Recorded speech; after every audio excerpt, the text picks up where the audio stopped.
근데 지금 말씀하신 것처럼 이마트 이쪽에서 나오는 뭐 이베이라든지 이런 쪽 물통량들이 지금 롯데에서 좀 CJ로 다시 이동하고 있는 부분에서 거기도 분명히 지금 되게 힘들 겁니다. 뭐 어떻게 보면 자기네들이 가지고 있는 가장 큰 화주사 중에 하나인데, 각 택배사들도 쿠팡처럼 풀페이먼트화를 시켜야 된다. 그러니까 이제 롯데가 뭐 위축될 수 있는 가능성도 있지만, 사실 롯데도 그래가지고 뭐 이번에 뭐 스마트 물류센터 오픈시키고 뭐 하면서 최대한 물동량을 늘리려고 엄청난 영업을 하고 있죠. 사실 그래서 아까 제가 서두에 말씀드린 것처럼 롯데나 한진에서는 저단가 경쟁성을 가지고서 어떻게든지 버티려고 신규 터미널, 신규 허브를 만들어냈으니까 그쪽에서는 당연히 물동량 유치를 시켜가지고 거기를 채워야 되는 건데 그렇게는 하고 있어요. 근데 CJ 대한통운은 역시나 그러한 그쪽 회사들에서 저단가를 가져간다 해서 다시 저단가로 화주사들을 다시 재유치하지는 않고 있다는 거예요. CJ는 계속 고수하면서 그 단가를 유지시키고 있다는 거죠. 근데 지금 말씀하신 것처럼 이마트 이쪽에서 나오는 뭐 이베이라든지 이런 쪽 물통량들이 지금 롯데에서 좀 CJ로 다시 이동하고 있는 부분에서 거기도 분명히 지금 되게 힘들 겁니다. 뭐 어떻게 보면 자기네들이 가지고 있는 가장 큰 화주사 중에 하나인데, 그래서 뭐 저도 뉴스나 이제 신문에서 본 게, 예전에 제가 방송에서 가장 이야기 많이 했었던 게, 각 택배사들도 쿠팡처럼 풀페이먼트화를 시켜야 된다. 화주사들의 물동량을 유치를 시켜가지고 풀페이먼트를 시켜서 계속적으로 키워내가야 된다. 업체를 이탈을 시키지 않는 방안은 결론은 풀필먼트로 내 창고 안으로 집어넣어서 보호막을 치는 게 정답이다라고 한 건데, 이제 뭐 롯데라든지 한진도 이제쯤이면 앞으로는 그런 식으로 가지 않을까 생각이 듭니다. 치킨 게임이라는 게 사실상 2000년도 초반에 택배사들이 이제 막 일어나면서 택배사들이 여기저기 막 우후죽순으로 막 생겨나면서 서로의 물동량을 늘리기 위해서 한참 입에 오르내리던 이야기가 바로 치킨 게임이었고, 물론 뭐 2000년 중반에도 2010년, 2015년 막 이럴 때도 CJ가 대한통운을 인수함에 있어서도 역시나 그때도 막 많은 물동량들을 채우기 위해서, 그리고 터미널이 하나 증가가 되면 거기를 또 역시나 채우기 위해서 저단가 경쟁으로 사실 치킨 게임을 이뤄놨었죠. 근데 아까 말씀드린 것처럼 코로나19를 이전과 이후로 해서 나눠서 봤을 때 사실 코로나가 터지고 나서는 치킨 게임이라고 얘기할 수 있는 정도가 아니었어요. 그때는 사실 치킨 게임을 굳이 해야 될 이유도 없었고, 왜냐면 너도 나도 물건을 못 보내서 난리가 났었으니까 택배사에서 처리를 할 수 없을 정도의 물동량들이 올라왔었기 때문에 사실 그때로서는 뭐 단가를 조금 더 올렸었다 저는 생각이 들어요. 근데 지금은 치킨 게임이라고 말할 수 있는 뭐 회사를 제가 지목해서 말하기 좀 그렇지만 사실상 예전만큼의 치킨 게임은 아닌 것 같다라고 저는 생각이 듭니다. 첫 번째로는 이 회사는 얘기해도 될 것 같아요. CJ 대한통운이 사실상 되게 강수를 둬가지고 대대적 단가 인상을 했었습니다. 그렇기 때문에 물론 그걸로 인해서 수혜를 본 회사들은 뭐 H회사라든지 L회사들 같은 경우는 나머지의 물동량을 가지고 수혜를 보았고요. 근데 역시나 수혜를 보았지만 그렇다고 CJ 대한통운이 물량을 뺏기고 있으니까 우리가 다시 저단가 경쟁으로 인해서 물건을 갖고 오자 라고 생각은 하지 않았다는 게 저는 저의 개인적 견해예요. 그렇기 때문에 두 사들이 한진과 롯데가 그렇다고 또 치킨 게임을 했을 것이냐, 저는 그것 또한도 없었을 거라고 저는 생각이 듭니다. 왜냐면 CJ 대한통운이 대대적 단가 인상을 하고, 그리고 역시나 예전에 노조화들이 워낙 노조의 이슈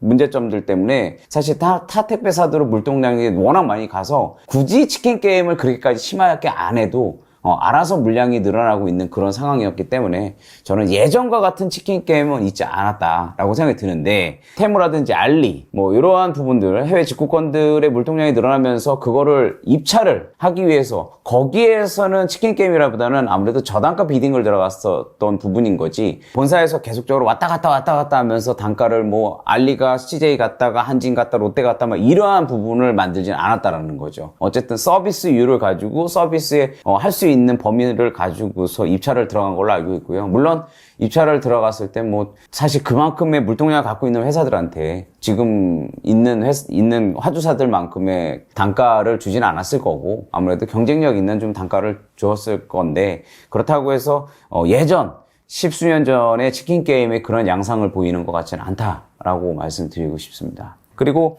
쿠팡 같은 경우에 지금 이제 쿠팡에서 일반 화주사들, 그리고 제조라든지 유통 이런 쪽 회사들의 이제 직매입을 통해서 아니면은 뭐 로켓그룹 배송, 이제 뭐 바로 이길 배송 이런 거를 통해 가지고 사실 대한민국 일반 물량이 많이 줄었다라고 저는 판단이 듭니다. 그러니까 화주사들이 쿠팡으로 들어가면 어느 정도의 안정적 매출을 낼 수가 있기 때문에 새 택배사들을 직접 통해서 택배를 발송하는 매출은 좀 많이 줄었을 건데, 그렇다고 해서 거기서 치킨 게임이 또 이루어졌느냐? 역시나 그거를 다시 대체할 수 있었던 거는 뭐 알리라든지 아니면 뭐 라이브 커머스라든지 등등 여러 가지의 기타 채널들이 물동량을 다시 늘려줘가지고 굳이 각 사들만의 치킨 게임까지 가진 않았을 거다라고 생각이 드네요.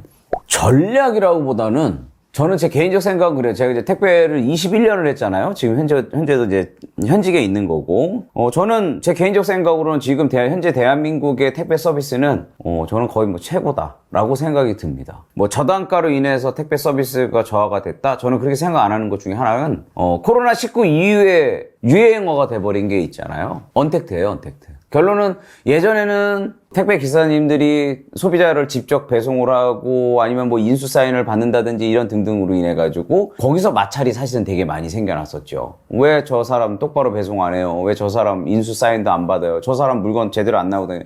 이렇게 했지만 지금은 이제 다 시스템적으로 돼 있다 보니까 말 그대로 문 앞에다가 놔두고 사진 하나 딱 찍어서 전송하면 끝나는 그런 시스템으로 돼 있으니까 오히려 제가 볼 때는 소비자들의 컴플레인율이 예전보다는 덜해졌다라고 저는 생각이 들고, 그리고 제가 지금 현재 대리점을 운영하고 있는 지가 벌써 이제 한 17년, 18년 정도 됐는데, 예전에 컴플레인 숫자랑 지금의 컴플레인 숫자는 진짜 확연하게 차이가 나고요. 지금 어떻게 보면 예전에 뭐 한 달에 100건 정도의 컴플레인이 들어왔다라고 했으면 지금 같은 경우는 사실 컴플레인 뭐 한 5건, 3건 이 정도로 현저하게 떨어지고 있다라고 생각이 듭니다. 그래서 결론적으로는 택배 단가가 물론 뭐 예나 지금이나 오르지는 못하고 있는 건 맞는데, 그렇다고 해서 택배 수수료라든지 택배 종사자들의 수입이 현저하게 같이 택배 단가만큼 많이 떨어지고 있다? 그것 또한 다 저는 아니다라고는 생각이 들어요. 또 이 얘기하면은 이제 또 분명히 또 공격들은 할 수 있겠지만, 어쨌든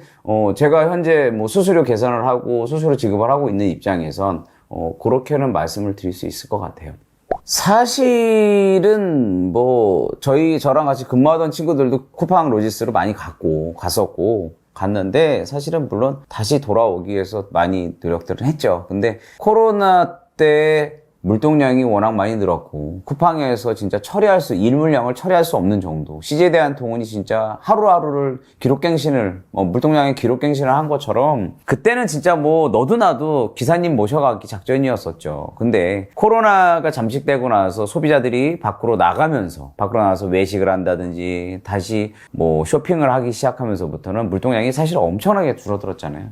그러면 결론적으로는 그 물동량의 수익을 위해서 쿠팡 로지스로 갔던 이런 사람들이 다시 CJ로 돌아오려면 CJ의 물동량이 어느 정도 받쳐주고 있어야 사실 그 사람들을 다시 받아주었을 텐데, 역시나 CJ, 한진, 롯데가 전체 다가 물동량이 빠지는 상황에서 그 사람들을 다시 받는다는 건 어려운 거죠. 그러니까 그 사람들도 제가 볼 땐 그런 것 같아요. 그냥 울며 겨자 먹기로 이제는 어쩔 수가 없네 라는 생각으로 그냥 그곳에서 그냥 계속 수익을 창출하고 있는 거라고 저는 보여집니다. 찍구라고 하는 건 사실 대한민국 현재 우리 이제 국내 택배를 하고 있는 우리 종사자들한테는 솔직히 단일도 해당되는 사항은 아니고요. 어차피 사실 올리브영 하면 해외에서도 사실 올리브영 하면 워낙 이제 넘버원으로 치는 이제 어떻게 보면 베스트 상품으로 인정을 하는 거기 때문에 그쪽에서의 추가적 매출을 늘리고 볼륨을 키우려고 하는 부분인 거지. 저희 대한민국 국내 택배의 종사자들한테는 그 부분이 이렇게 뭐 실질적으로 와서 닿는 부분은 아니다라는 거죠. 외래 역직구가 아닌 직구 수입을 통해 가지고 물동량이 늘어나야 저희 이제 택배 쪽에서는 훨씬 웃을 수 있는 부분인 거지. 예. 이건 그룹사 내에서 좋아하는 부분이겠죠. 한진 택배에서 예를 들어서 한진에서 선사 운영을 더 크게 해서 선사 흑자를 낸다라고 하면 사실은 한진 택배 사업부가 좋은 게 아니라 한진 그룹이 좋은 거잖아요. 그런 것처럼 그렇게 볼 수 있을 것 같아요. 정말 오랜만에 이제 물류 방송을 한 것 같아요. 이제 계속 윤성의 물려놀자 채널을 운영하다가 논문을 쓰면서 중단을 했고, 또 뭐 그냥 가수 활동만 계속 했었는데, 여러분들이 궁금해하시는, 여러분들이 정말 나는 이런 게 갈증이 느껴지는데라고 하시는 부분이 있으면 언제든지 글 올려주시면 그거에 대해서 뭐 진짜 시원한 해답을 드릴 수는 없겠지만 최대한 여러분들의 갈증을 좀 해소시켜 드릴 수 있는 그런 방송을 만들어 보도록 하겠습니다. 앞으로도 많이 기대해 주시고요. 앞으로 더 자주 뵙도록 하겠습니다. 고맙습니다.